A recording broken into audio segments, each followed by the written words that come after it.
screen, she felt a bolt of fear. She had 2 obviously urgent text messages, as well as 3 missed calls, all from her sister in Hawaii. And in the text messages, her sister was trying to tell Kay that her son had a fast-moving infection that actually could kill him, and so she needed to get home right now. Kay's trip to Indonesia to work on a farm had been her adventure of a lifetime, but now all she could think about was her son. 2 days and 6,000 miles of travel later, Kay finally arrived by her son's bedside, and she was shocked at what she saw. When she had left for Indonesia, her son had been this healthy, tanned, surfer young man, and now he was sickly looking with a tangle of wires and tubes coming off of every part of his body. As Kay began to cry, she kept asking the same question. How could this have happened?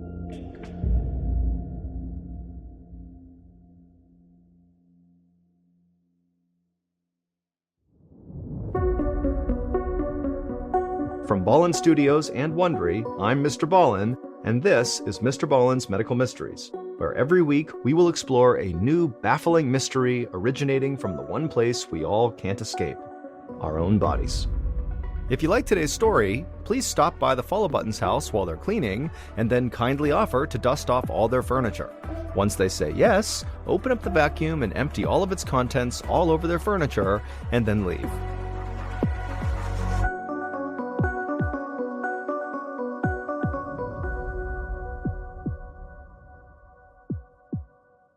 This episode is called Surf's Up. It was the afternoon of December 24th, 2008, and while most residents of Hilo, Hawaii were celebrating Christmas Eve, 23-year-old Graham McCumber was just getting home from a long day of construction work. Graham backed his pickup truck into his driveway, but he didn't go inside his home. Instead, he stayed just long enough to grab his surfboard, put it in his truck, and then zoom off towards the ocean a few minutes away. Surfing was the only thing that helped Graham unwind after 8 hours of hoisting building materials at a construction site. Graham drove with the windows down on the balmy evening, taking in the smell of sea salt as he pulled into his usual parking spot. He spent a few minutes wrestling on his wetsuit, then he grabbed his board and ran toward the water. Graham surfed until dusk had settled over the beach, feeling all the stress of the day melting away. Then he paddled to shore, toweled himself off, and hopped back in his truck. By the time he got home, it was already dark, and he realized he was running late. A friend had asked him to join a holiday potluck dinner, and he still had to make something, and so he didn't have much time. Graham jumped in the shower, and then afterwards he went outside to the large garden behind his house. Graham had planted this garden with his mom, whose name was Kay. Normally, Kay lived with him at the house, but she was working on an organic farming project in the remote forests of Indonesia. Like his mom, Graham preferred an organic and holistic lifestyle and loved growing his own food. He even practiced herbal medicine like his mom and wanted to be a healer someday. And Graham just loved to share the fruits and veggies from the garden. So he harvested a few bunches of kale, then threw together a salad, and dashed off to the Christmas Eve dinner party. Graham would spend the evening laughing and celebrating the holiday with friends, and then when he got home and climbed into bed, he felt great.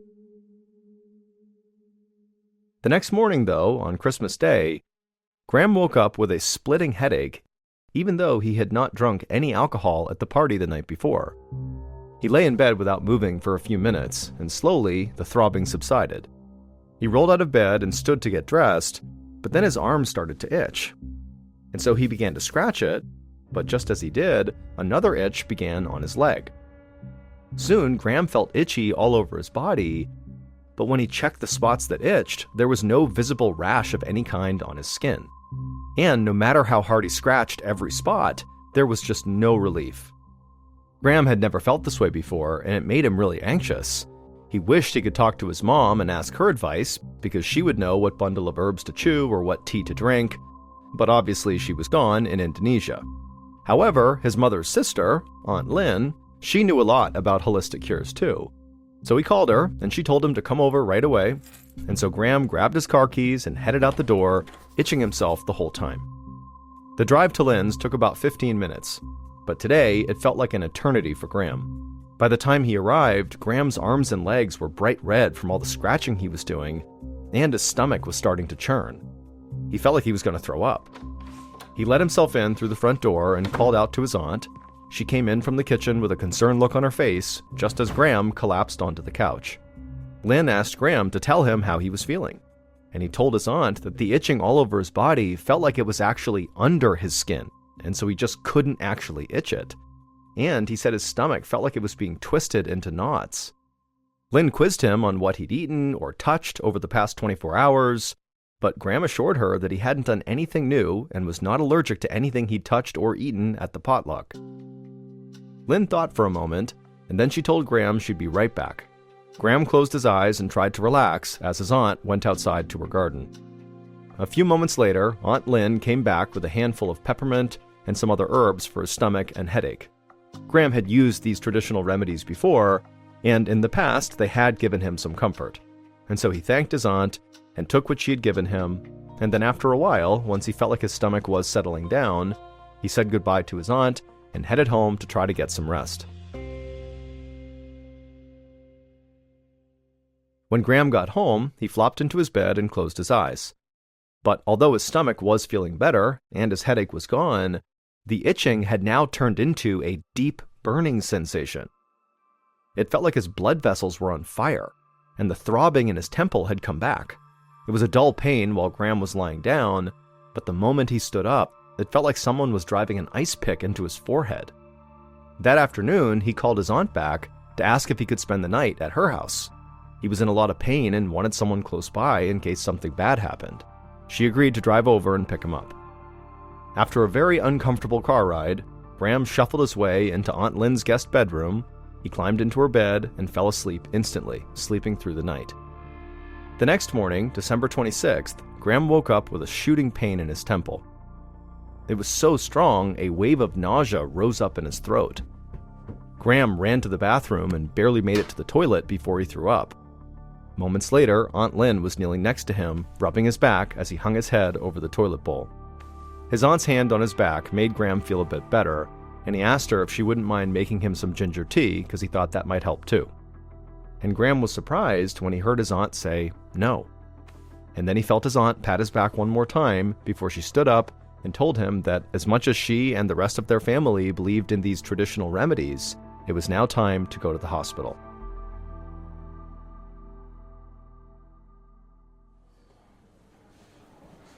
About an hour later, Lynn tried to hide her worry as she helped Graham walk into the emergency room at the Hilo Medical Center. And as Graham sat down on a chair along the wall, Lynn felt helpless because she could see that Graham was in so much pain he was now crying. Lynn had never seen her healthy, athletic nephew so sick. She tried her best to appear calm as she checked him in at the reception desk. Then she took a seat next to Graham and filled out his paperwork for him. She actually knew his medical information by heart because they were very, very close. She was essentially his second mom. After a short wait, the receptionist called Graham's name, and a nurse helped him stand up and then walked him through the doors into the patient area. Lynn sat in the waiting room for about 30 minutes before a nurse came out and invited her to come see Graham. When Lynn walked into the exam room, a doctor was in the middle of explaining that they were still waiting for some tests to come back. Once he had those results, he'd have a better idea of what was going on with Graham. Lynn could see Graham grimace. He told the doctor he was in a ton of pain, like a level 10 out of 10, if not higher. He asked if there was anything they could give him for the pain while he waited. The doctor hesitated, then said if Graham's pain was really that bad, they could start him on a morphine drip. Morphine is a very, very strong painkiller. Graham immediately nodded yes. If it would make the pain go away, he wanted it. Lynn was shocked. Morphine was a serious drug, but she knew how much pain Graham was in and understood why it could be necessary.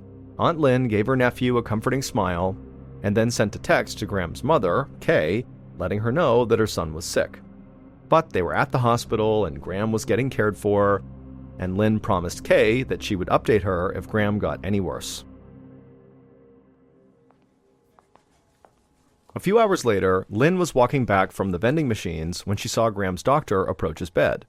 Lynn felt relieved, assuming they must have a diagnosis, and so she walked over, and she asked the doctor if she should go home now and maybe grab an overnight bag for Graham. But the doctor told her that wouldn't be necessary. He said all the tests came back negative, He thought that Graham simply had a serious case of the flu, and he was going to discharge him. Lynn couldn't believe what she was hearing. She reminded the doctor that Graham's pain was so intense that he was put on morphine. Once it wore off, she was worried he'd just end up right back at the hospital. Lynn could see the doctor was skeptical. She wondered if maybe he thought Graham was faking his pain to get a morphine fix. And so she assured the doctor that Graham was a really good kid and was in legitimate pain and just needed help.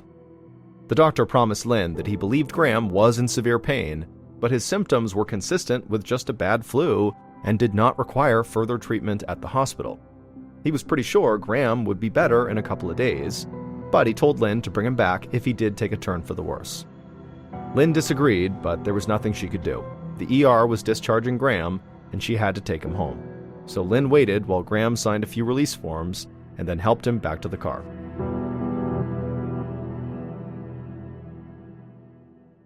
Once they were back at her house, Lynn helped Graham ease onto the couch, and then she handed him the TV remote. Then she threw his favorite blanket over him and made him the ginger tea he'd asked for earlier. Then she watched with worry as Graham barely sipped his tea and then complained that his head was still hurting and that his arms were starting to itch a little bit. Lynn had no idea what was wrong with her nephew, but she was pretty sure that Graham was suffering from something that was far more serious than the flu, and whatever it was, holistic remedies might not be enough to cure it. She just hoped that he would start to feel better overnight.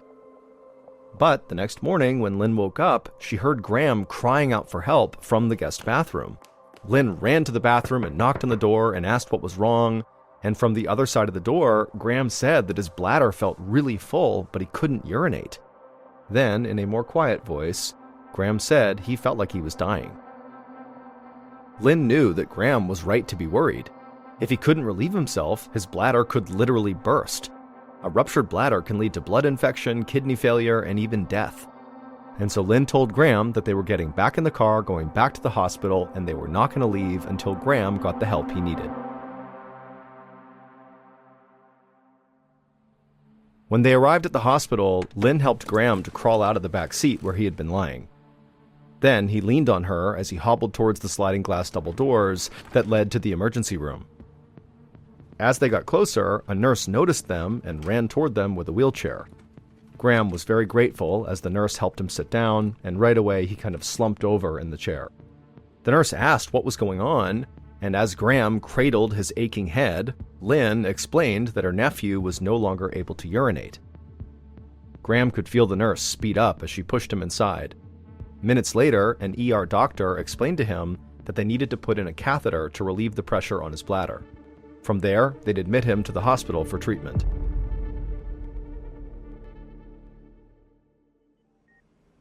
A little after midnight, Lynn went in to check on Graham and found him lying awake staring up at the ceiling. She very gently squeezed his arm, and Graham yelped in pain. Lynn snapped her hand back and apologized. She had barely touched her nephew, and he had reacted like she had clamped his arm with a vice grip. Lynn told Graham she'd be right back, then went to find the doctor. The doctor came back with her to the room and then approached Graham's bedside and took a pen out of his coat pocket. He lightly ran the top of the pen along Graham's arm. And again, Graham flinched and told the doctor it really hurt when he did that. The doctor nodded and then did the same thing with the pen down Graham's legs. And as he did it, Graham winced and gritted his teeth. The doctor told Graham that the extreme sensitivity to touch was likely due to meningitis, an inflammation of the tissues that surround the brain and spinal cord. When Lynn heard this, she felt her stomach drop. If Graham did have meningitis, she knew he could spend the rest of his life battling seizures, brain damage, hearing loss, or worse. Meningitis could even be fatal. The doctor said that in order to be sure, they had to perform what's called a spinal tap. That meant he needed to insert a large needle into Graham's spine. Lynn saw Graham's face go white. She could understand why he was nervous. If even a mild touch hurt him, how would a needle going into his spine feel? But if they were going to figure out what was wrong with Graham, he would have to go through with it. Once the anesthetic was working on Graham, the doctor carefully inserted the needle in between two of Graham's vertebrae. Lynn squeezed her nephew's hand as the doctor then pulled back on the syringe and filled it with Graham's spinal fluid. After the doctor had pulled the needle out of Graham's spine, Graham relaxed and let out a sigh of relief. Lynn put on a brave face for her nephew. She was glad the procedure was over, but she had a sneaking suspicion that Graham's struggle was only just beginning.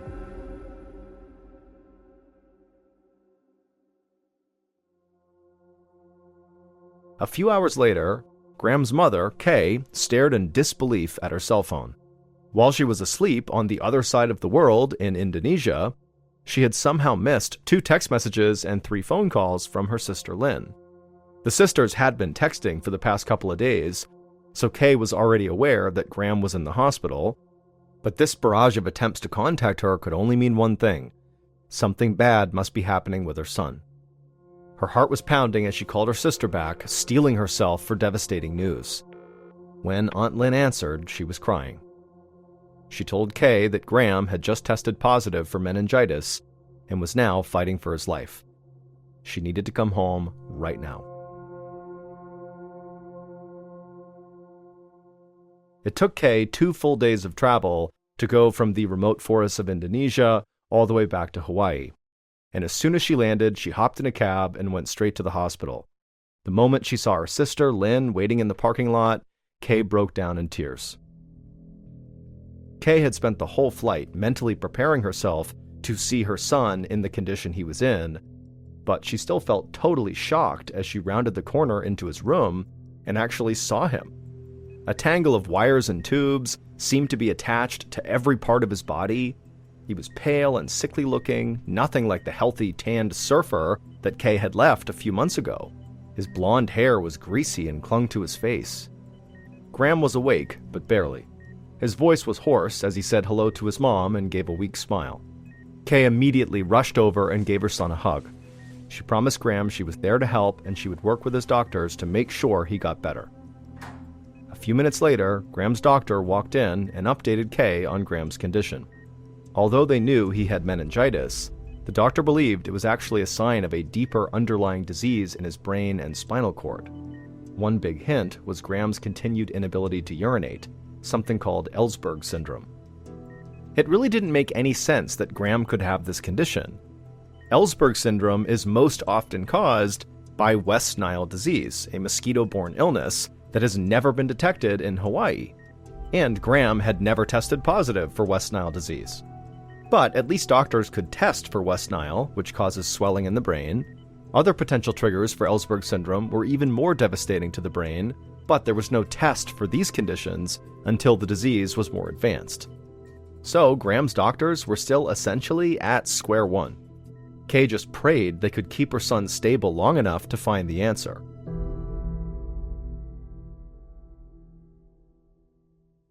On the morning of January 12th, almost 3 weeks after Graham first got sick, Kay nodded off in the chair at the foot of her son's hospital bed. She woke up as her sister, Aunt Lynn, walked through the door with a cup of coffee in each hand. While Kay sipped her drink, she noticed her son shift a little bit. It had been almost 10 days since she'd arrived, and the doctor still didn't have a confirmed diagnosis for her son. And now her son's eyelids were fluttering rapidly, the look in his eyes seemed distant, and then when Kay stood up and shook his leg and asked if he could hear her, Graham didn't respond. Behind Kay, Aunt Lynn, who was watching this, immediately punched the call button on the wall. Seconds later, a nurse bolted into the room, ushering Kay and Lynn out of the way. The nurse took one look at the monitor tracking Graham's vital signs and began shaking Graham's leg. When he didn't respond, she went to find a doctor. Moments later, Kay held her breath as nurses ripped cords and wires out of her son and then pushed his bed as fast as they could toward the door and down the hall. As Kay watched helplessly with a look of absolute fear on her face, a nurse came over to her and gently explained that Graham had just fallen into a coma, and now he needed to be transferred to the intensive care unit. Half an hour later, a nurse escorted Kay to Graham's bedside in the ICU. Now he was hooked up to a ventilation machine just so he could breathe.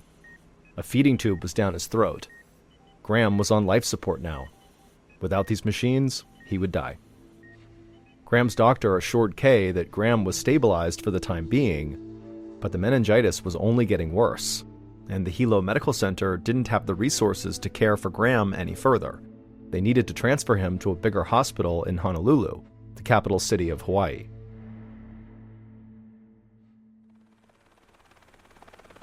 The medevac chopper was ready for Graham later that morning, and Kay, who was inside the chopper as well, placed a hand on her son as he lay on his stretcher, and then she watched as the helicopter lifted off the ground, and the ground below her gave way to a clear blue ocean.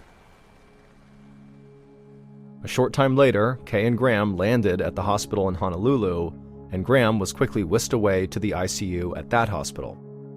By late afternoon, Kay once again watched helplessly as medical staff huddled around her gravely ill son, going over notes and trying to talk about what this could be. That night, Kay made her way to the nearby hotel that one of the nurses had recommended. But when she laid down to sleep, every time she closed her eyes, all she could see was her son lying unconscious in his hospital bed. Then she thought of the long list of drugs the doctor had prescribed for Graham, all names she couldn't remember or even begin to pronounce. They would regulate Graham's heartbeat and blood pressure and keep his organs from failing, and she knew these drugs were vital to Graham's survival. But they were also very hard on his body, putting him at risk for things like pneumonia, blood clots, and worse. And so, as Kay lay there in her hotel bed, unable to sleep, she thought to herself that she just had to find some way to help her son. She just could not sit on the sidelines anymore. And so the next morning, Kay walked into her son's room with a paper bag full of supplies. She took out a jar of noni juice, a tropical fruit with natural antioxidants, and after getting her son's doctor's permission, she fed Graham the noni through his stomach tube, hoping it would help his immune system fight off this mysterious disease. Then Kay grabbed a box of long steel pins. She lifted Graham's shirt and administered acupuncture all over Graham's stomach. Kay believed the acupuncture would protect Graham's organs, both from the disease and from any side effects of the various medications required to keep Graham alive. 2 days later, Kay moved around her son's bed, administering more acupuncture treatment, and all the while talking to him as though he could hear her. She fully believed Graham was getting better. She couldn't explain it, but it was like his presence was slowly refilling the room, and it was getting stronger and stronger with each passing day. Kay was certain that her traditional healing methods, combined with modern medicine, would help Graham's body heal. In fact, Kay was so focused on her work that morning that she barely noticed a doctor walking up behind her. He introduced himself as the hospital's infectious disease expert, and he said he had news for her, but unfortunately, it was not good news. Her son's illness had finally advanced far enough that doctors could now tell whether he was suffering from an extremely rare but utterly devastating condition. And unfortunately, the doctor said, the results came back positive. He held up an image from Graham's most recent MRI and pointed to dozens of tiny white spots on Graham's brain. He told Kay that each one of those spots represented a microscopic hole in Graham's brain tissue that were created by parasites living in his head. The doctor explained that Graham's increasingly debilitating symptoms had been caused by these parasites, called roundworm larvae, as they burrowed inside of him. Kay was so caught off guard and horrified by what she was hearing that she could barely speak for a second, but then finally she just asked, how could this happen? The doctor explained that Graham's condition is extremely rare and can only happen under very specific circumstances. These roundworm larvae, these worms, grow in the lungs of rats and then are excreted alive through the rat's feces. And then sometimes a snail will crawl over those rat feces, and the snail will become infested with these roundworm larvae as well. And if a person accidentally were to eat that infected snail or its slime, the roundworm larva can enter that person's digestive system. The doctor said that the roundworm larvae had eaten their way through Graham's intestines and eventually made their way to Graham's brain, which is what made all those microscopic holes. But it wasn't the holes that were making Graham so sick. The roundworm larvae were dying once they reached Graham's brain, and their decaying bodies were infecting the brain tissue. The condition, the doctor said, was known as rat lungworm disease. The doctor told Kay that he was terribly sorry, but he did not see a path to recovery for her son. At best, Graham would live in a vegetative state. Although his body could live, his mind would be gone. He probably would not be able to do much more than open and close his eyes. At this, Kay actually just started shaking her head. This didn't make sense to her. She was certain that Graham could hear her when she spoke to him. He had smiled when she asked him questions, like he understood what she was saying. And through her tears, Kay told the doctor that she refused to give up on her son. Over the next few weeks, Graham's condition was up and down as his body fought off several dangerous infections. Kay trusted all the doctor's abilities, but she just felt like Western medicine alone would not actually be able to help Graham. And so, in between drug treatments to fight off the parasites in Graham's body, Kay gave her son supplements of herbs like spirulina, chlorella, and a Chinese herb called Xing Nao Wan. She had heard these treatments helped with nerve function, and she hoped they might allow Graham to recover faster. Kay also continued feeding her son noni juice and continued giving him acupuncture. And through all of Kay's treatments, her son's eyes would periodically open and close. But the doctors told Kay that it was just a reflex and not something he was doing consciously. Then, one day in March, Kay noticed that Graham's eyes became more animated. It seemed like they were focusing on her. Kay immediately pressed the call button, and soon Graham's doctor came in, and he confirmed that it did look like Graham was starting to wake up. Kay held her son's hand and encouraged him to make a noise, do something, make some sign that he was still there. For a while, the only sound Graham made was his labored breathing. But Kay kept at it, constantly asking her son to give some sign, and then kind of as a joke, she would say to her son, as his labored breathing continued, that he sounded like Darth Vader. And when she said that, Graham's eyes seemed to focus again, and he took what looked like a big deep breath, and then in a very weak voice he said, "Luke, I am your father." Kay almost screamed with excitement. Not only was her son awake, he could speak. She reached down to hug him, and amazingly, Graham hugged her back. The doctors who were watching this were just as amazed as Kay was. Kay liked to think that her treatments had helped support the vital work the doctors had done to keep her son alive. Together, they'd done everything in their power to give Graham's body a fighting chance against this parasite, and against all odds, he had overcome it. Within a few days, Graham was conscious enough for his mother to explain what had happened to him and how he had gotten this terrible disease from a snail. Graham asked how that could possibly be, because he could not recall eating any snails, and his mother kind of shrugged and said, we may never know for sure how this happened. But she then told her son that most likely, on the night that he had that potluck dinner on Christmas Eve, when he harvested the kale, perhaps there was a snail on the kale that had this disease in it. When she said that, Graham's mouth fell open in shock. He thought back to that night and the bunches of kale he hastily gathered from their garden, and he'd been in such a rush to head out the door, he had forgotten to wash the kale. And so had there been an infected snail or infected snail slime on this kale, it's totally possible that Graham could have accidentally ingested it. Thankfully, nobody else at the potluck had gotten sick.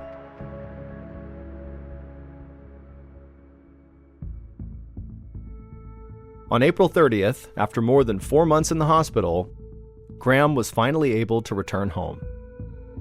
Over the next 2 years, he relearned how to walk and talk. Today, he rides his bike to a local community college, where he's studying to become a physical therapist.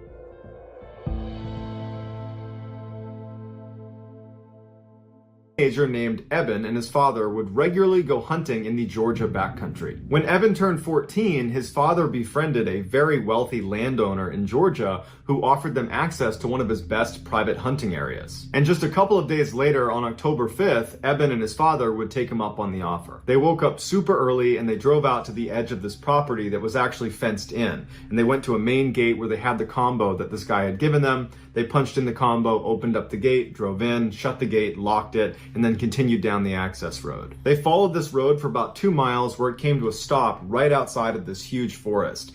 They parked their truck, they got out, they put on their gear, and in the pre-morning darkness began hiking into the woods. Even though they were there primarily to hunt, Eben and his father secretly enjoyed just hiking around the woods and camping out, and any chance they got to extend their hunting trips, they would, even if the hunting wasn't good. And so since they spent a ton of time in the woods together, they noticed almost immediately when they walked into this particular forest that something was off. There's no birds, there's no animals. Silence. It's just totally silent. The only sounds they heard that were not them was a single plane that passed overhead. Although they found this very odd, they figured, you know what, this is private property, not a lot of people are out here. I'm sure as soon as we showed up, the animals were aware of us and they've scattered. They finally make it out to the hunting stand that the owner had told them about. They get all settled in, they're getting ready to see some animals. And all day long, they don't see a single animal. They don't hear a single animal. In fact, again, it is just completely silent. Frustrated, they began packing up their stuff, making their way down off the stand, and they started looking for a place to make camp for the night. And Eben's father suggested, well, hey, there's obviously nothing over here. It's been quiet all day. Why don't we walk deeper into the woods a little ways, set up camp there, so tomorrow we have a better chance of seeing some animals. So they hiked for about an hour farther away from where they parked their truck, and they reached this clearing, which is perfect for setting up their camp. And so they set up their tent, and Eben's father says, hey, we still got some daylight. Do you want to go try our luck and see if we can see some animals out here now? Eben's like, yeah, why not? So they hike a little ways away from their campsite and they set up their blind, and once again, they don't see any animals. It's totally quiet. And so they turn around and they start heading back. As soon as they could see their campsite, which really was just their tent, they noticed that their tent was now collapsed. And Eben's father turns to him and says, oh, it must have been the wind. And Eben says, no, it couldn't have been the wind, because all day today we have been commenting on how quiet it is and how the fact that there's no weather, no wind, no anything is heightening the fact that it's completely silent. So it could not have been wind. So Eben's father is like, well, when you set the tent up, did you not put the posts into the eyelets? Did you not build it correctly? And Eben's like, no, I've made that tent like 1,000 times. I know it was set up correctly. They walk into their campsite and they look down at their tent, and they're really confused at what they see. The two rods that go in an X over the top of the tent that thread through nylon loops and then anchor at 4 different points on the base of the tent, well, they had been removed from the 4 corners. And if you know how a tent works, it works on tension. And once you have a rod anchored in 2 points, it doesn't just pop out. It's anchored at 2 sides. It's actually difficult to remove each anchor. Once one is out, the other comes out easily. But basically, the rod would need to break in order for it to come out of those anchor points, or someone would have to come over and remove it. And they didn't remove them, and none of the rods were broken. Which leaves them with either they failed to set up their tent, even though they had distinct and clear memories of setting it up and double checking it was set up because they put gear inside of it, or someone came over to their campsite while they were gone and undid the 4 corners. They decide, you know what, it can't be some stranger coming over here because we're the only ones with the gate combo. This is private property and no one could have been here. And why would they do that if they came to our campsite? Why would they randomly collapse our tent and then vanish? So it had to be us. We must have not made the tent. And while they didn't really believe that they had not made their tent, they convinced themselves that that's what happened because the alternative was just too bizarre and frankly terrifying to consider. So they build their tent and they make a little fire and they stay up for a little while chatting before being tired and saying, okay, let's just go to bed. They extinguish the fire, they get in the tent, and they both fall asleep. A couple hours later, Eben wakes up suddenly and he's not sure if he's dreaming or not, but he thinks he hears someone laughing a couple hundred meters behind their tent off in the woods. Eben instinctively turns to make sure his dad is still in the tent with him, and he is. And then Eben starts listening really intently to what's happening outside.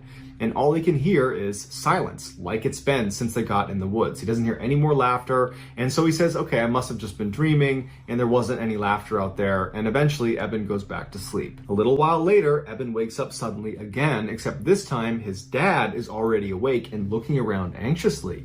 And Eben sits up and goes, what's going on? And his dad goes, shh. And he goes, can you hear that? And Eben listens, and to his horror, he hears laughing.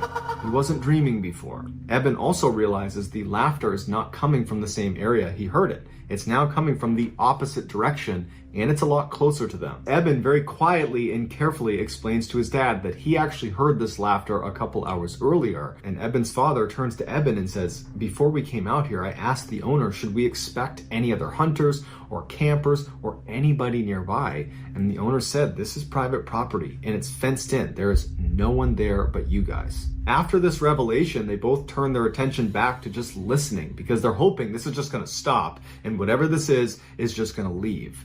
But it doesn't leave. They hear footsteps running towards them from way off in the forest, and it's so quiet, it's really easy to hear these footsteps. And whatever this is charging towards them. And then it comes to a complete stop right at the edge of their clearing. At this point, Eben is now grabbing onto his father. Eben's father is holding onto his rifle, and he's getting ready to open the tent to confront whatever is out there. And right before he grabs the zipper, this person, whatever it is, starts laughing again, and it's practically right on top of them. It's so loud.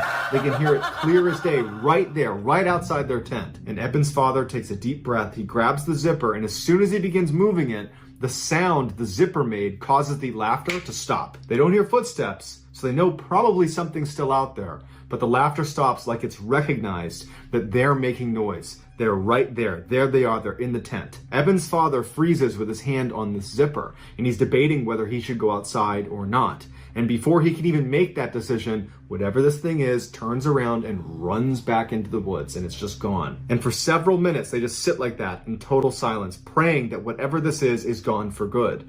And after several minutes, when they don't hear anything, there's no more laughing, there's no more running, Eben's father re-zips up the tent, puts his hand back down, and they're both left just sitting there thinking, what the heck just happened? Eben and his father would stay up all night, and they would barely speak, because whatever this thing was had heard them when they moved the zipper. And so they were really afraid of making any sound, even little sounds, because it's so quiet, sound travels really far, and they don't know who or what is out there.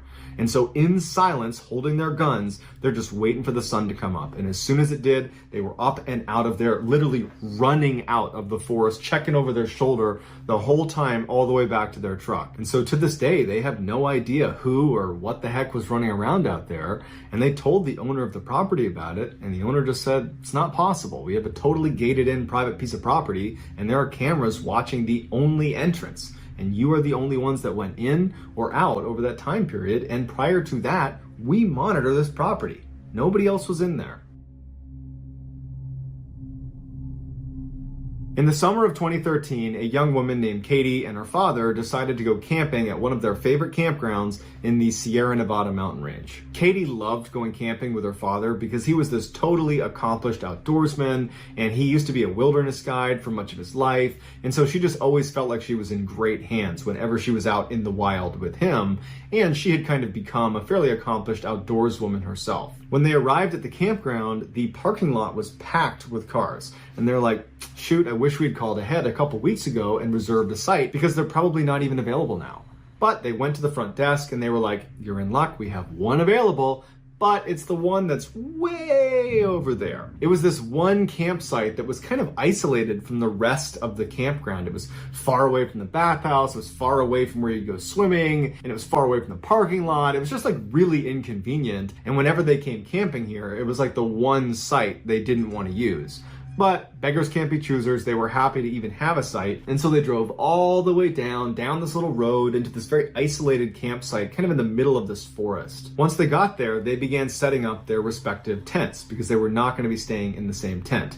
They each had these very small backpacking tents, which were so small that you could either zip it up all the way and stay warmer and more protected, but you had to sleep in a ball because your legs would not fit otherwise. Or you could unzip the front of your tent, and when you lay down, you could extend your legs fully, but your legs are protruding outside of your tent. So you could only do that in warmer weather and if you were comfortable having your legs poking out into the wilderness. After they set up their tents and they get their coolers set up and they have all their stuff kind of the way they want it, they go out hiking for the rest of the day. When they come back, they're totally exhausted, they fall asleep, and nothing of note occurs over that first night.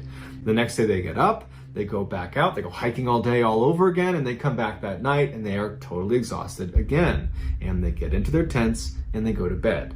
And this night, something of note would happen. At about 3 a.m., Katie wakes up and she hears footsteps walking towards the campsite from a little ways off. They're in the woods somewhere. And she's thinking, okay, It's got to be my father because he's diabetic and every night he gets up to go to the bathroom maybe 3-4 times, and he probably was just walking to the bathhouse and now he's walking back. But she realizes the bathhouse is over here, not over here. So what is he doing walking towards the campsite from this side? The footsteps come out of the tree line, they come into the clearing that is their campsite, and they stop about 2-3 meters outside of Katie's tent. Now, there were no windows on Katie's backpack tent. There was just little vents at the front and the back that kind of pointed down, and so she couldn't see out anyways, and there was no illumination out, so you can't even pick up a silhouette.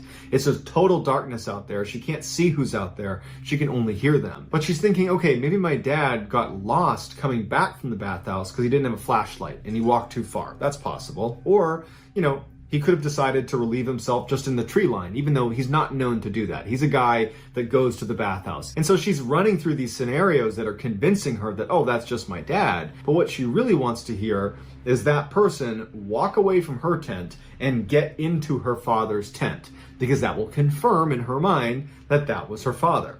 And so she's sitting here waiting for that confirmation, and she hears the footsteps again, but instead of walking around her tent to her father's tent, this person walks right up against her tent very quickly. And they clearly begin leaning over her little tiny tent because she can hear them breathing right above her. And this is when she realizes, that's not my dad. And as she's having this terrible revelation that some stranger is outside her tent right now, she has an even worse revelation. It was a warm night that night, so she was sleeping with her tent unzipped and her legs poking out the end. She musters the courage to begin slowly retracting her legs back inside of her tent. But before she's able to do that, this person stands up, turns, and starts walking towards the base of her tent where her legs are. She's completely frozen and terrified about what's about to happen. But this person doesn't stop at her feet. They keep moving and in fact start circling her tent. But because they were making a lot of noise and walking around her, it allowed her to pull her legs back into her tent without, this person hearing her. And so she had the illusion of safety being inside of her tent, but her tent is still unzipped. So she's waiting for this person to come around and crouch down and look inside of her tent because it's open. And so she's just looking down there hoping that doesn't happen. But unfortunately, right at this moment, the person walked to the base of her tent and came to a stop, right outside where the opening to the tent is. And so she's sitting there thinking, please don't come in here, please don't come in here, please don't come in here. And even though her feet are pulled up into her tent, she suddenly feels something pinch her foot, and she knows it's a hand. Something has grabbed my foot. And she stifles a scream and she starts shaking uncontrollably because her instincts are telling her, don't let this person know you're awake. And luckily, as she's sitting there shaking from fear and trying to be quiet as best as she can, she's holding her mouth, this person stands back up again and goes back to the spot next to her tent and leans over the tent once again, and she can hear them breathing right over her. And so for several minutes, she lay there shaking with this random person who pinched her foot a minute ago, hovering over her tent in the middle of the night. And she has nothing she can do. And she's just quiet. She's hoping it's going to end soon. And eventually this person would turn around and walk over to their cooler and their table and some other things that were out. And she hears some rummaging going on. Some things are being moved around. And then this person just kind of walks off into the distance. But she doesn't know if they're gone. She doesn't know if they're standing in the edge of the tree line waiting for her to come outside. Maybe they laid a trap for her. And so she just lays there, silent, doesn't move, and she's praying to herself, please don't let anything happen to me or my father. And all night she's just laying there. And then eventually she does fall asleep. Probably hours go by, but she does fall asleep because she wakes up again when she hears her father unzipping his tent, and she charges out. He dropped to his knees, preparing to vomit, but nothing came out. All of a sudden, he felt these severe spasms in his stomach as he fell over sideways onto the floor. The tiles were freezing cold against his cheek as he lay there shivering in just his boxers. Then he called out to his wife and said he needed to go to the emergency room right now.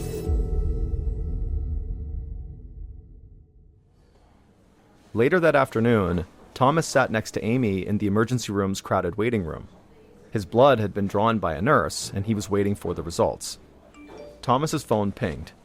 He grabbed it and opened a message to find the results of his blood tests. All were normal except for one. He had elevated levels of a type of white blood cell called eosinophils. That, Thomas knew, could indicate three things: an allergy, a parasitic infection, or cancer. Thomas had already decided that he didn't have a parasitic infection, and he didn't think he had an allergy either. so that left only one possibility, the one he most suspected: cancer. Thomas asked the nurse at the reception area if he could speak directly with the doctor about the results.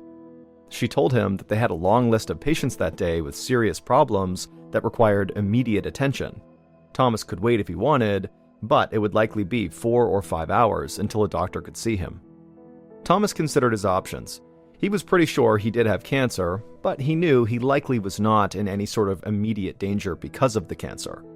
And no matter what a doctor would say to him that day if he waited around to speak to one, it would still take way more testing to determine if he really had cancer or not. So Thomas stood up and told Amy they would just leave. He would deal with his cancer tomorrow.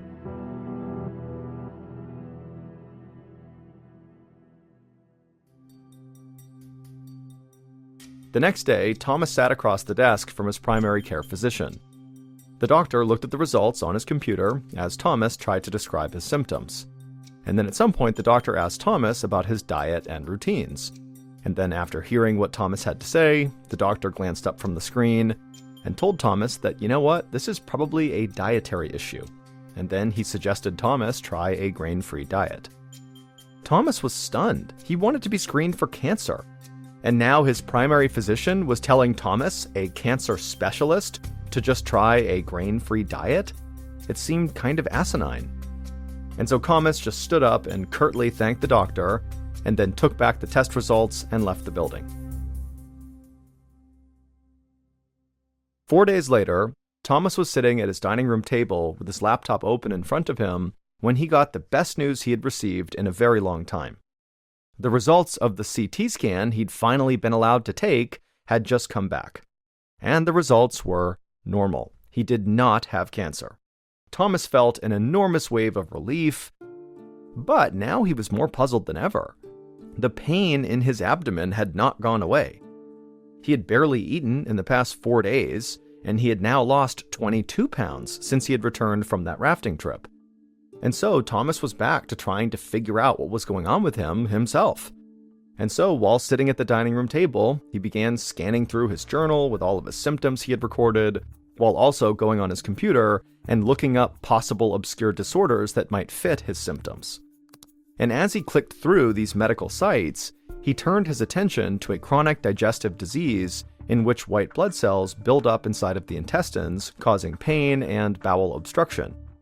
Thomas knew that the condition, called eosinophilic gastroenteritis, was rare, but he was running out of ideas. He was growing desperate to know what was going on with him. He was in agony, both physically and mentally. And even though he was a doctor, he was completely stumped, and this made him feel so helpless. So eventually, Thomas just picked up his phone and called his friend, Dr. Gonen, to see if maybe he could help him again. A week later, Dr. Gonen paced inside of his office. He had just arranged to have Thomas have a tiny camera inserted down into his throat to look around inside of him to see if maybe he had a bowel obstruction. But like all of the other tests Thomas had undergone, this one too came back with normal results. Dr. Gonen was bewildered by his friend's case. He decided to order one more test to get a better look at Thomas's small intestine. The images on this specialized MRI would be much sharper than the CT scan, which would allow doctors to see very small problem spots. Dr. Gonen hoped the added clarity and details of the imaging would finally reveal what was wrong with his friend. The day after the MRI, Thomas went to the radiologist's office to discuss the results. Looking over the images, Thomas was surprised to see a tiny abnormality in his upper left abdomen. This abnormality was about 1 inch long and very, very thin. The radiologist told Thomas that the shiny spot looked more fuzzy on the earlier CT scan, and he thought it was just a buildup of plaque on Thomas's artery wall, which is a common sign of aging. But with the specialized MRI, it made it clear to the radiologist that he'd been wrong.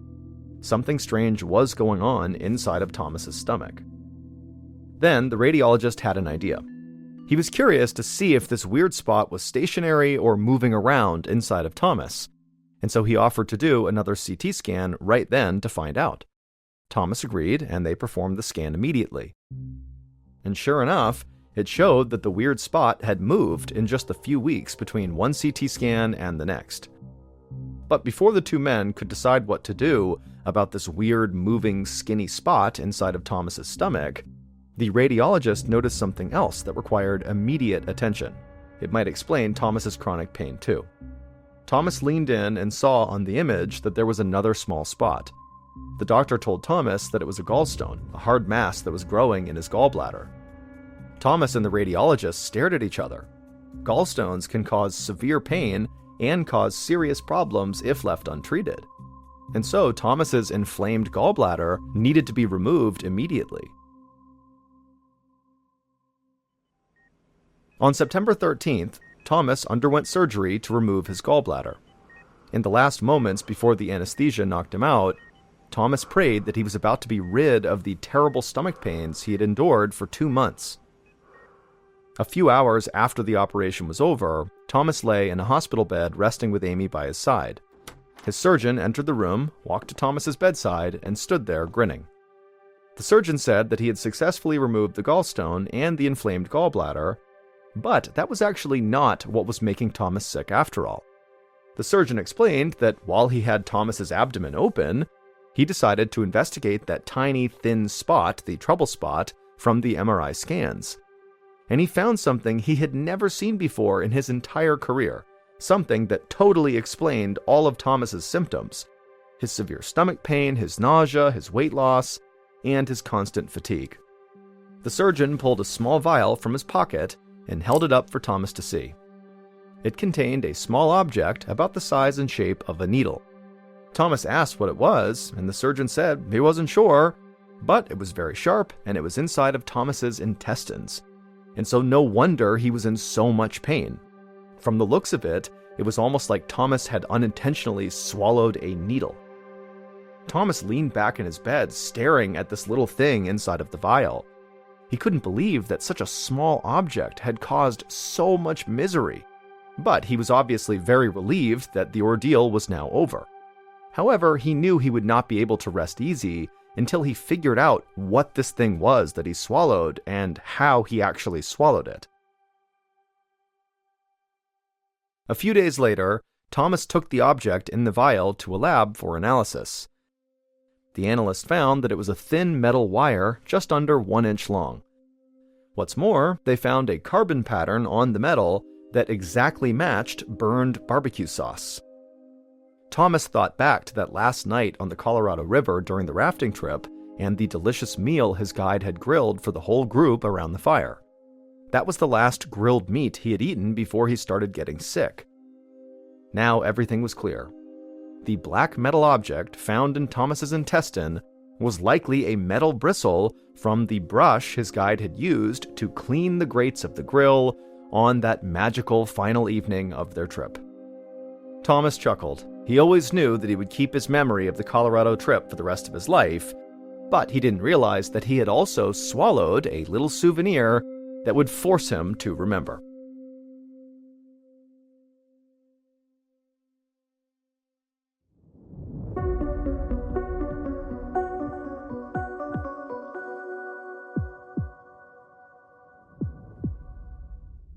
Here is our second story called Into the Woods. On a Saturday morning in June of 2009, a 55-year-old woman named Elizabeth and her husband Ron pulled their RV into a campsite in western Vermont. Elizabeth loved camping and took every chance she could to head for the wild, leaving behind her comfortable suburban life in Connecticut. But as she had gotten older, she had begun to enjoy the comfort of an RV. It was much nicer to sleep in a warm bed at night and not have to deal with the hassle of setting up a tent and then sleeping on the ground. The RV lifestyle was just so simple and so easy. Today, all the couple had to do was park their RV at the campsite, then put on some sunscreen, and then head out for their hike. And so, that's what they did. The dense Vermont forest they were in was beautiful, but Elizabeth had to admit that the conditions today were kind of miserable. The whole area was buzzing with these black flies that were swarming all over Elizabeth's legs and neck, and of course, Elizabeth had forgotten any bug spray. By the time she and Ron had got back to camp, every exposed part of her body was covered in bites, and over the next few hours, those bites turned into welts. Usually, whenever they went camping, Elizabeth and Ron really enjoyed lighting a campfire up at night and sitting out under the stars. But that evening, the black flies were so bad that they just stayed in the camper and played cards. Elizabeth and Ron were in good spirits, though. They'd camped in less than ideal conditions before, from freezing cold to pouring rain, and so they weren't about to let a few bug bites ruin their trip. But by the time Elizabeth changed for bed that night, her arms and legs were an unsightly mess. They didn't hurt, but all the red, swollen welts looked terrible. So she took a few ibuprofen to help with the swelling, and then she climbed into bed. The following day, Elizabeth and Ron got up and packed their bags and they headed home. And even though they had not enjoyed the black flies, they had had an overall nice time and felt energized from their weekend in the fresh mountain air.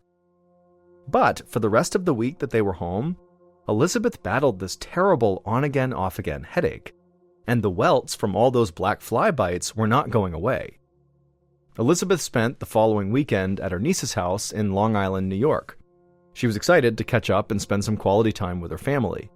But the whole time she was there, Elizabeth felt groggy, like she needed a strong cup of coffee. And then when she left and began driving back home, her headache came back full force to the point where it was just this constant, horrible throbbing pain against her temples. When she finally got home, she immediately took some ibuprofen to help with her headache, and then she drank as much water as her stomach would allow. She knew that black fly bites were not toxic, but her body seemed to be taking longer than usual to recover from them. That night, Elizabeth went to sleep early, hoping she'd wake up feeling better. But she didn't. She woke up in a cold sweat, and her stomach churned and her head pounded. She knew right away that she had a fever. Her husband, Ron, grabbed a thermometer from the bathroom, and sure enough, when he took her temperature, it was 101 degrees Fahrenheit. At this point, Elizabeth was really starting to worry. She'd been sick now for more than a week, and she really didn't know how much longer this was going to last. And next weekend, she and Ron were hoping to go camping again in Vermont. They were going to meet up with Elizabeth's cousin and her cousin's husband. Elizabeth was really looking forward to the trip, but she was worried that her sickness, whatever it was, would force them to cancel. All week, Elizabeth tried to take care of herself. She stayed in bed, drank a lot of water, and ate well to help her body overcome this sickness. And finally, the morning before they were supposed to leave for Vermont, her fever broke. Throughout the day, she got better, and by that evening, she felt well enough to go camping. She was thrilled. For the first time in a week, Elizabeth got a good night's sleep, and the next morning, June 22nd, she and Ron loaded up the RV and headed back to Vermont. When Elizabeth and Ron arrived at the Winhall Brook camping ground, it was absolutely downpouring, which made it difficult to find their campsite and hook up their RV, but luckily, Elizabeth's cousin was already there and could help them get set up. When Elizabeth's cousin made a joke about the great weather they were having, Elizabeth thought about her last camping trip in Vermont and decided that she actually preferred this monsoon over swarms of black flies. Elizabeth invited her cousin and her cousin's husband into their RV, planning to cook some dinner while they waited for the rain to subside. But several hours later, the rain still had not let up, and so Elizabeth's cousin and her husband ran back to their own RV, and Elizabeth and Ron, they climbed into bed and they went to sleep, hoping that when they got up, the weather would clear and they could actually go outside and enjoy the outdoors. But the next morning, when Elizabeth woke up, the rain was not remotely on her mind. Instead, she had this blinding headache, and she also knew immediately that her fever was back. Her skin was itching and her eyes felt red. Her mouth felt gritty, almost like it was covered in little bumps. Elizabeth was annoyed, knowing she was likely going to be sick all day and could not participate in anything they were going to do. Elizabeth rubbed her eyes and slowly made her way to the bathroom to brush her teeth. She debated whether she should just ask Ron to take her home, or if she could tough it out in the RV so he could at least still enjoy the vacation. Once in the bathroom, Elizabeth spit out the toothpaste into the sink, and she noticed her spit was bright pink. And when she rinsed her mouth, she tasted blood. She opened her mouth and stuck her tongue out, and her eyes widened as she realized the bumps that she had felt inside of her mouth were these black blood blisters all along her tongue and on the inside of her cheek.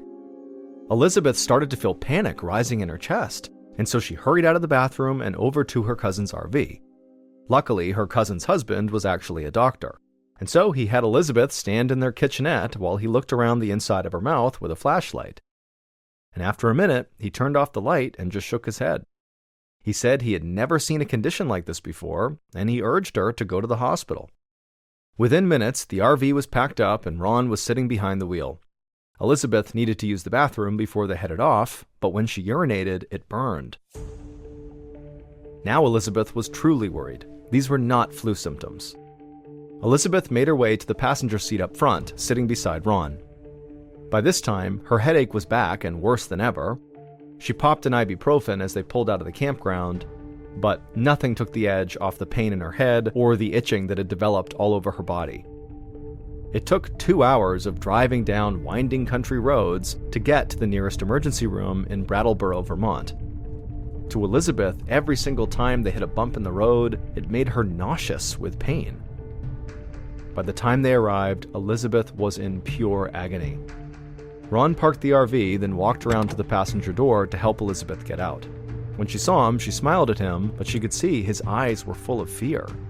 It wasn't until she herself looked in the rearview mirror and saw her reflection that she understood why. Her face was so swollen that she almost didn't recognize herself.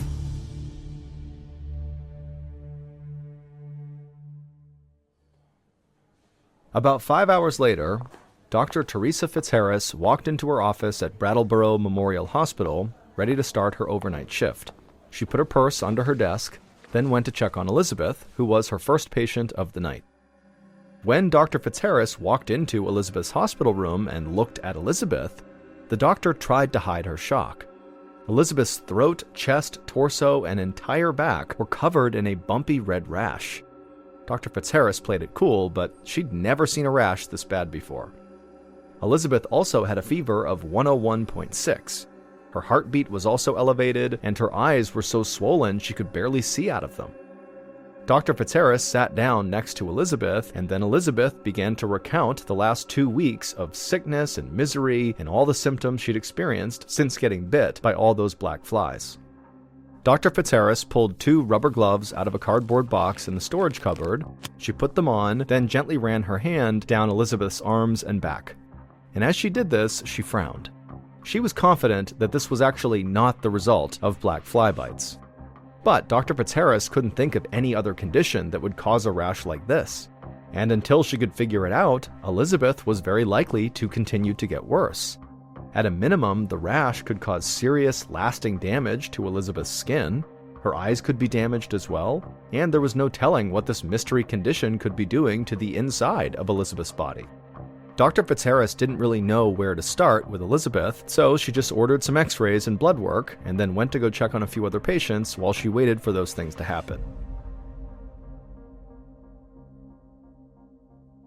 A little over an hour later, after Elizabeth had gotten the x-ray and done the blood work, Dr. Fitzharris looked over the results on the computer in her office. And to her surprise, Elizabeth's blood work and her x-rays had come back totally normal. And so Dr. Fitzharris was stumped. So she picked up the phone and called one of her colleagues, Dr. David Albright, the infectious disease doctor who was on call that night. She walked Dr. Albright through Elizabeth's symptoms, and she could hear him scribbling notes down as she spoke. And then after Dr. Fitzharris was done talking, Dr. Albright let out a long sigh. He said that most sudden fevers, like the one Elizabeth had, were caused by viral or bacterial infections, and so the problem now was figuring out which one of those she'd contracted. Because Elizabeth had been spending so much time outdoors, Dr. Albright guessed that she might have an insect-borne illness like Lyme disease or Rocky Mountain spotted fever. Dr. Albright told Dr. Fitzharris that he'd be in the next morning, and he promised to make Elizabeth his first stop. In the meantime, Dr. Fitzharris decided to put Elizabeth on antibiotics just in case she did have an insect-borne illness. If left untreated, conditions like Lyme disease or ehrlichiosis can cause organ failure. The doctor just hoped that she hadn't acted too late. In het licht van de maan, laat de zomer nooit meer weggaan. De rivier stroomt, het water is zo koel. De kinderen spelen, duiken in het poel. De geur van bloemen het geluid van de wind. Elke dag een avontuur zoals we het beminnen. Als de zomer komt, voel ik me vrij. Het leven is mooi zo dichtbij. We dansen in het licht. Early the following morning, Elizabeth woke up to the sound of a knock at the door of her hospital room. She squinted through her swollen red eyes and saw the blurry outline of a person walking into the room. He then introduced himself as Dr. Albright and asked if the medicine that Dr. Fitzharris had prescribed was helping at all. Elizabeth groaned and shook her head no. She told Dr. Albright that she could barely see and her rash was more painful than ever, to the point where even a tiny shift in bed was extremely painful. He promised he would do everything he could to help her, and then he said he was very sorry, but he needed Elizabeth right now to sit up straight so he could determine how much her rash had spread. And so Elizabeth tried not to scream as Dr. Albright helped her sit up. Even the slightest touch on her skin was agonizing. As Dr. Albright looked over Elizabeth's body, he could see that the rash had spread, and it did not look like the medicine had helped at all. That meant his suspicion that it might be something like Lyme disease was incorrect. But unfortunately, he didn't really have any idea what else could be making her sick. Elizabeth clenched her teeth as Dr. Albright helped her lie back down. She knew the doctors were doing their best, but the fact that basically nothing had worked so far was still extremely frustrating. She could barely open her eyes and her whole body felt like it was on fire.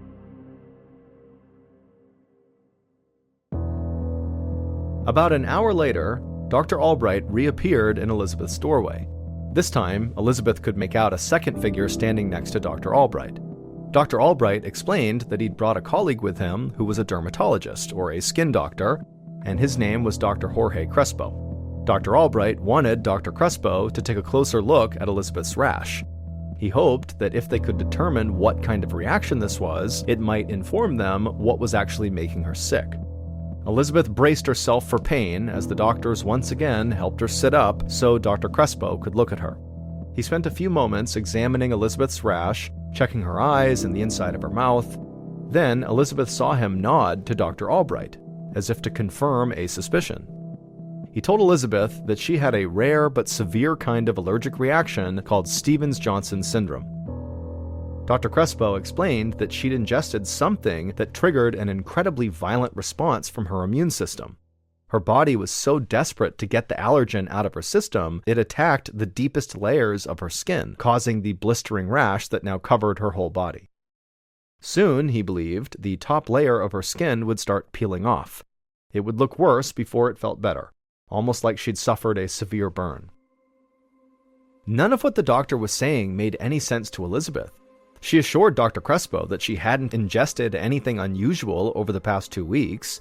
She told him again about the black fly bites and wondered if maybe any of the flies could have been carrying some kind of bacteria or virus or fungus that could have infected her. But Dr. Crespo just shook his head no. What made Stevens-Johnson syndrome very unique was not only the reaction, but the thing that caused it: medicine. For reasons doctors do not fully understand, medicines that normally improve people's health can sometimes trigger this life-threatening allergic reaction in certain patients. In Elizabeth's case, Dr. Crespo was confident that the cause was one of the most common, easy-to-get, over-the-counter medicines on the entire planet: ibuprofen. Elizabeth's jaw dropped. She'd been taking ibuprofen steadily for the last 2 weeks to reduce the swelling from all the black fly bites and to alleviate her headaches. Little did she know, the medicine was causing all of these problems. But something didn't make sense to her. She told Dr. Crespo that she'd been taking ibuprofen for as long as she could remember. If she was allergic to it, then why hadn't this happened before? Why didn't she have a big reaction the first time she took it? Dr. Crespo shrugged. He admitted that he really didn't know why Elizabeth would develop this allergic reaction so late in life. Stevens-Johnson syndrome was so rare that the root cause of it was actually still unknown. But at least Elizabeth knew now that she could not take ibuprofen, and Dr. Crespo assured her that if she stopped taking it, that she would recover in about a week or maybe 2. Elizabeth was given steroids to help reduce her symptoms, and a few weeks later, she had recovered enough to go home, just like Dr. Crespo promised. But because her allergic reaction had gone untreated for 2 weeks, some lasting damage had already been done. Elizabeth's eyes had swelled so badly that her tear ducts were permanently damaged and no longer worked. Ever since, she's had to administer saline drops in her eyes every few minutes to keep them working properly. But Elizabeth likes to look on the bright side and has said at least she can still see. In 1991, Charles Holden was on his way home from work when he decided to stop at a fast food restaurant near his house in Harrington, Delaware. After grabbing a quick bite to eat, Charles left the store and got back in his truck. He turned it on and he was about to drive out of the lot when he stopped because there was this man running towards him, waving, trying to flag him down. So Charles put his truck back in park and he rolled his window down to see what this guy wanted. And when this stranger got close enough, he told Charles that his sister was having a baby and he needed a ride to the hospital, which was about 20 minutes away. Charles couldn't tell if this guy was lying. It was super late. He didn't know this guy, and he just had a bad feeling about him. And so he told him, "No, I'm sorry. It's too late. I gotta get home. It's too far out of the way." The stranger immediately looked dejected and turned around and started walking away. And as Charles was watching him go, he felt bad and said, "You know what? Hey, come back here. I'll give you a ride part of the way there."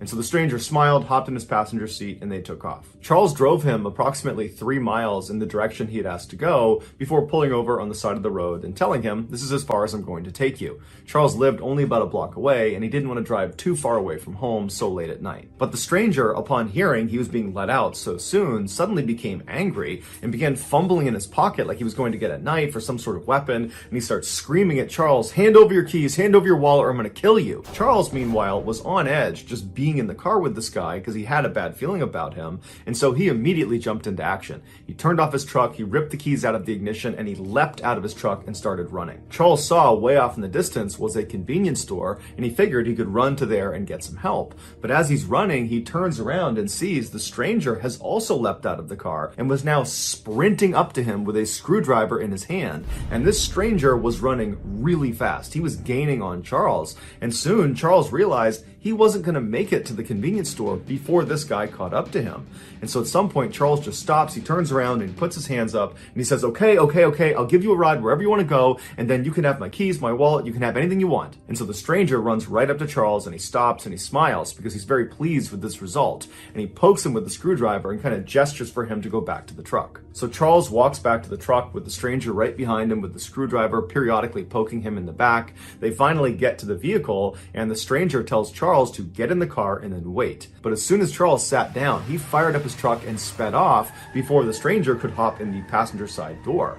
And so Charles is flying away from this guy. He looks in his rear view mirror and he can see the guy is chasing after him with a screwdriver held over his head, but he sees the stranger at some point just stops, turns around and walks away. Charles was totally relieved that he had escaped this horrible encounter, and he was thinking about calling the police, but ultimately decided he wouldn't because it was his decision to allow some stranger to get in his car in the middle of the night. And so Charles kind of blamed himself for the whole ordeal. What Charles was concerned about, though, was where he had ditched the stranger was not far from his house, and he was worried if he just turned around and drove right back to his house that this guy could recognize the truck and then follow him to his house, and then who knows what could happen.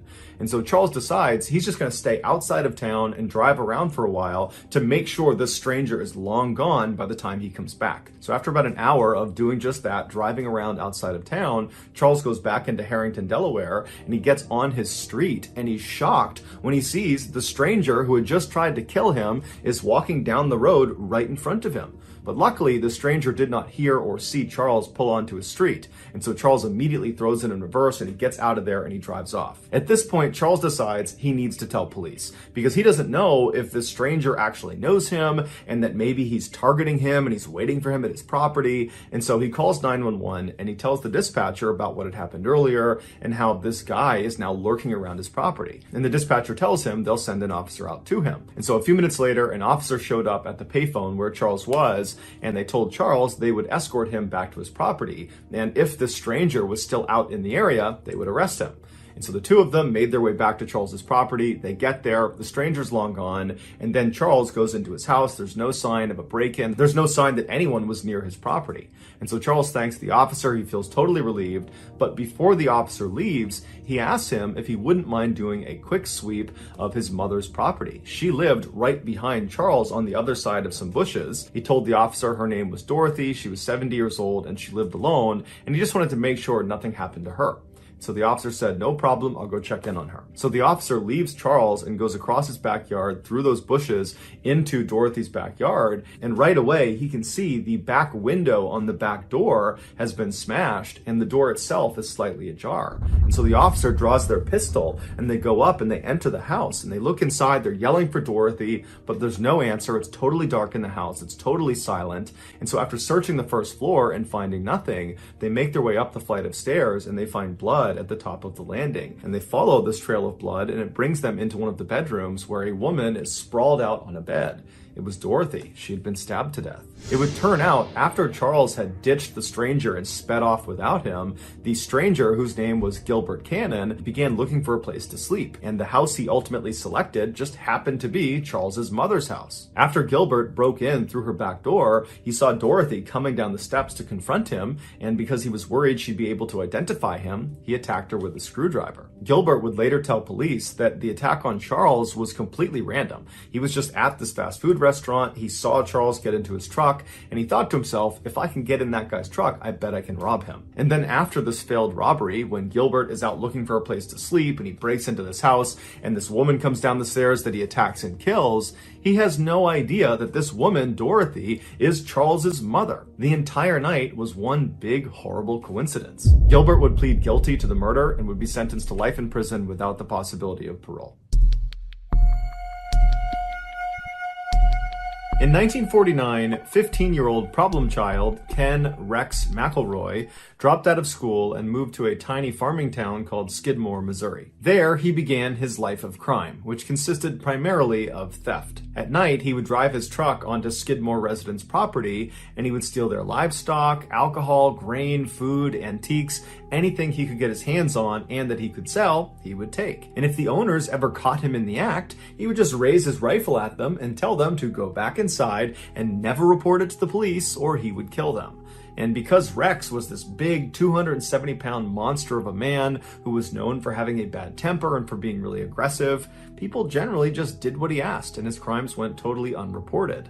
In the rare instances that victims would report Rex's crimes to police, Rex would begin intimidating them and their family by staking out their houses at all hours of the night, or he would just walk directly up to these victims and he would say, "I will kill you if you testify against me." And if none of those tactics worked, Rex used some of his illegal money to hire one of the very best defense lawyers in the entire state, a lawyer who had famously represented the mob, and he would step in and get Rex off of virtually any charge, including the time Rex actually did shoot one of the owners who caught him in the act. Over the years, Rex would use these fear and intimidation tactics not just to make money, but also to prey on young women and girls. In the 1970s, when Rex was in his 40s, he began stalking a local Skidmore girl who was 12 years old named Trina. After assaulting her dozens of times, Rex learned her family was going to be pressing charges against him. So Rex burned down Trina's family's house and killed the family dog, and then threatened to kill the entire family unless they signed paperwork that would legally marry their daughter Trina to Rex.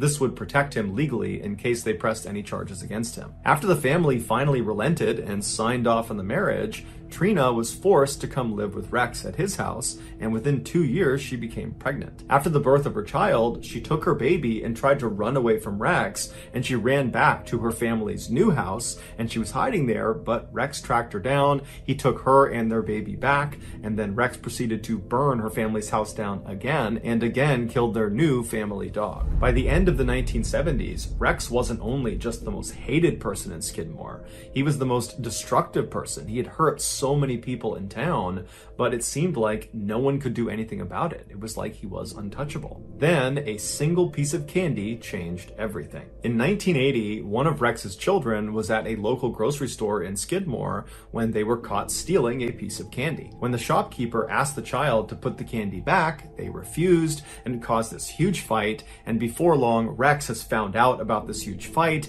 and Rex, instead of being upset with his child for stealing, he becomes enraged that the shopkeeper had the audacity to accuse his child of a crime. And so Rex began stalking the owner of the store, a 70-year-old man named Bo, along with the rest of Bo's family. At all hours of the night, Rex would just show up in front of their house with a gun slung across his lap, and he would fire shots into the air. And then during the day, he would walk right up to Bo and he would tell him, "I'm going to kill you." And so Bo and his family knew it was only a matter of time before Rex did become violent. And they were right. In July of that year, Rex showed up at Bo's grocery store with a shotgun in hand, and Bo, who was in the back of the shop loading groceries through the back door, he turns around and he sees Rex walking up to him. They have this heated confrontation where at some point Rex just raises a shotgun and he fires a shot into Bo's neck. Bo was gravely wounded, but he would survive, and Rex would actually get arrested and would be charged with attempted murder. And it seemed like, for once, maybe Rex was actually going to get what was coming to him. But he didn't. The attempted murder charge was lowered to just assault, and he was given 2 years in prison. But he would only serve 1 day in jail before being released on bond. And as soon as he was out on bond, he went right to his house and he got his rifle that had a bayonet attached at the end of it, and he went right to the tavern in the middle of Skidmore, and he began telling anybody who would listen that he planned to finish the job, i.e. he was going to kill Bo, and he described in very graphic detail how he planned to do it, which involved this rifle and this bayonet. Patrons that were at the tavern that saw Rex and heard these claims, they were scared for Bo, and so they left the tavern and they told city leaders about these threats. And so city leaders at this point, they've had enough of Rex, and they decide they're going to host this secret meeting that will not include Rex the following morning. So the next morning comes around, and all these angry residents, they come to this meeting and they begin discussing, how are we going to handle Rex? We can't use police. We can't use politicians. Nothing can be done. So what are we going to do? How are we going to put an end to his reign of terror? And after a while, they came up with a plan. And after the meeting was done, everybody left the town hall, they got their guns, and they made their way over to the tavern where Rex was seen earlier that morning. About 40 of these armed men surrounded the outside of this tavern, and once they were all in place, another smaller group of men that were all armed walked inside the tavern, and they saw Rex sitting at the bar with Trina sitting right next to him. And so these men, they walk up right behind Rex, uncomfortably close, right behind him, and they just stand there with their guns looking at him. And at some point, Rex turns around and sees them, and he's about to lash out and start fighting them, but he realizes he's totally outnumbered, and these men that are standing all around him, they look like they mean business. And so he stands up, he grabs Trina, and he brushes past them, trying to act tough, and he walks out of the tavern. When he gets outside, he's taken aback at this additional group of armed men, which is much larger, who are all standing there just looking in at him. And so Rex at this point becomes visibly frightened, but he grabs Trina and he calmly walks out to his truck, which is parked a little ways out in front of the tavern. He gets in the driver's side, she hops in the passenger side, and Rex lights a cigarette up, he turns on his truck, and he's about to try to drive away when a gunshot rings out, and Rex immediately slumps forward onto his wheel. One of the Skidmore residents runs up to the truck, they open up the passenger side, and they grabbed Trina, who was unhurt, pulled her out, and rushed her to safety. Once she was clear, the other residents with their guns just moved in on the truck, and for 20 seconds they opened fire on Rex. After the shooting was over, nobody called an ambulance. Everyone just stood there and watched as the town bully died. In all, there were 46 witnesses that were there when Rex was murdered, but they all said they had either not seen the shooting or they didn't know who the shooter was. And despite a lengthy federal investigation, none of the witnesses ever changed their stories. And so as a result, no one was ever charged with Rex's murder. Years later, a Skidmore resident, when asked what happened here, they just said, that man needed a killing.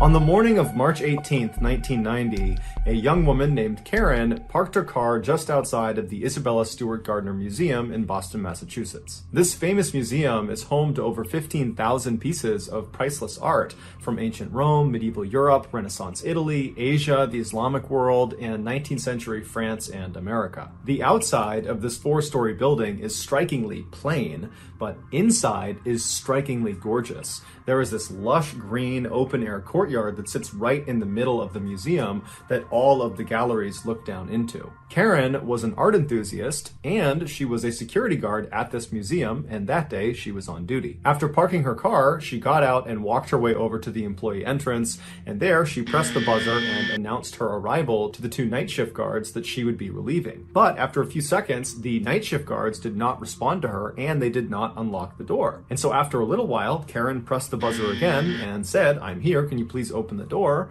But again, the guards that were on duty did not respond back to her, and the door did not open. This was highly unusual, so Karen left the door, found a payphone, and called the chief of security for the museum, who lived out in town, and told him she couldn't get in the building. And so about 10 minutes later, the chief of security shows up, and he takes Karen and he walks her around